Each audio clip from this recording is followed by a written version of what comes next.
Erev Tov Chavrim, I'm Stephen Ben-Nun. You are watching Israeli News Live. Many of you guys, I am sure, are already aware that 8 U.S. sailors are in Iranian custody there. That little incident there that happened, according to the Iranians, the American two speedboats there ended up in Iranian waters. The Iranians have intercepted them and have taken them in for questioning. Well, prisoner, if you want to tell the truth about it there.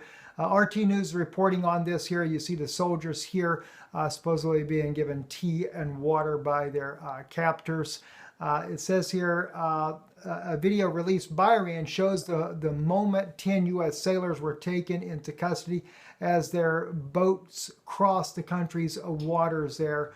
You know what's really kind of baffling to me when you look at this here is I can't understand how U.S. soldiers ended up being taken into custody by Iranians, especially from what we can see here. The Iranians are just using little small boats there to intercept them. I mean, is this because the U.S. government would not allow them to engage them and therefore they were an easy target for the Iranians?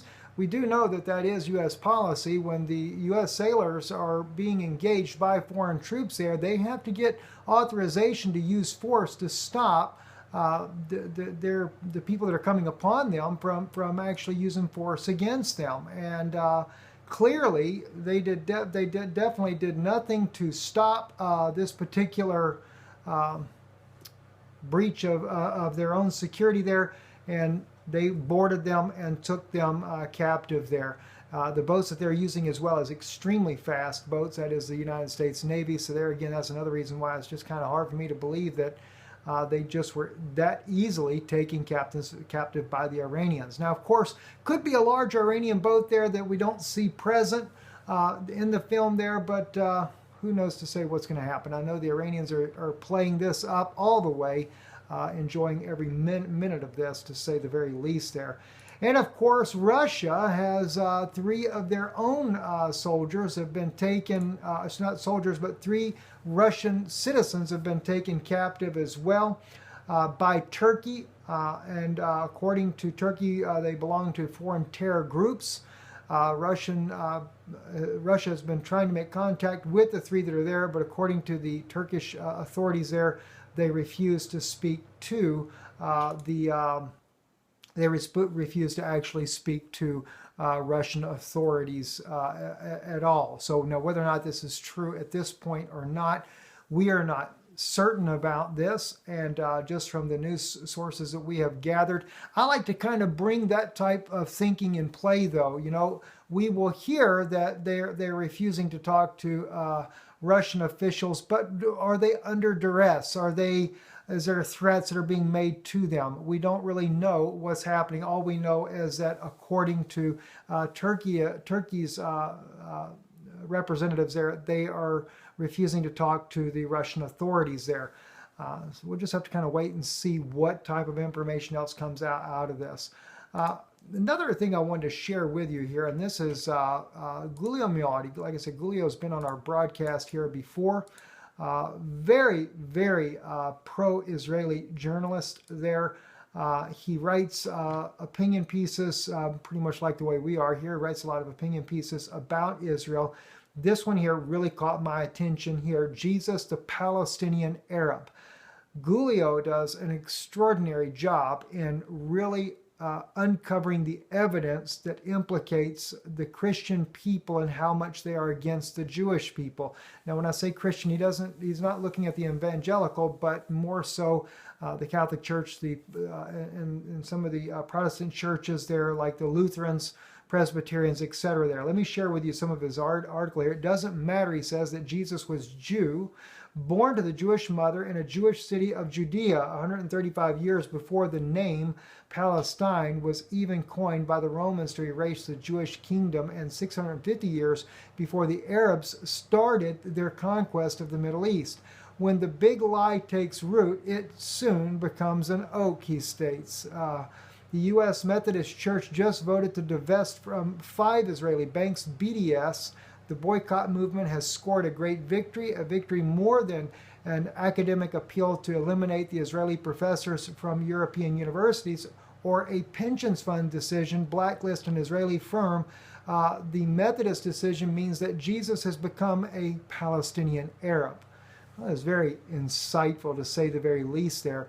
What is it with churches that have flat out turned against the Jewish people?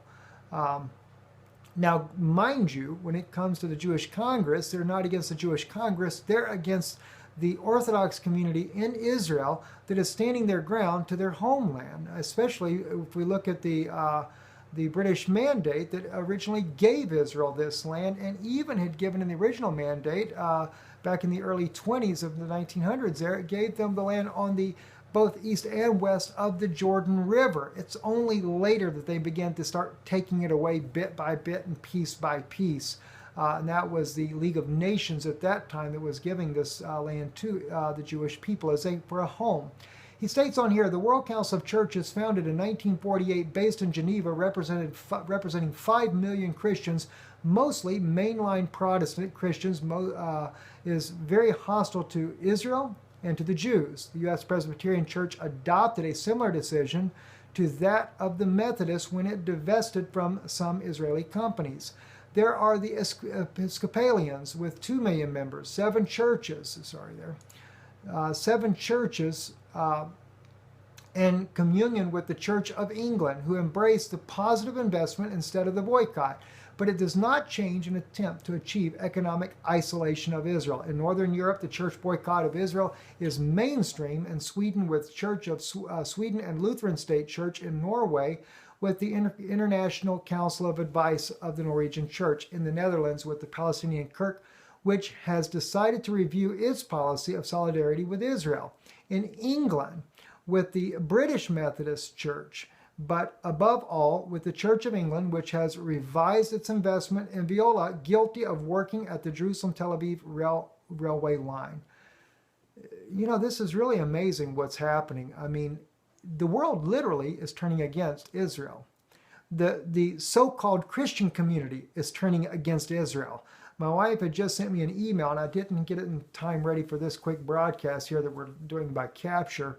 But she had sent me a link as well that I thought was very provocative, and that is something we'd missed a few months back. The evangelicals that came together had been meeting now for years with Pope Francis and I guess Pope Benedict as well. But they had a secret meeting together, did communion together, had a communion service together, and became these church leaders, bringing their churches in to become Catholic churches as well. So much for being a Protestant. I'll have to bring that out to you tomorrow evening. I'd like for you to see that, because you may not be aware the church you are attending may now be once again united with the Vatican.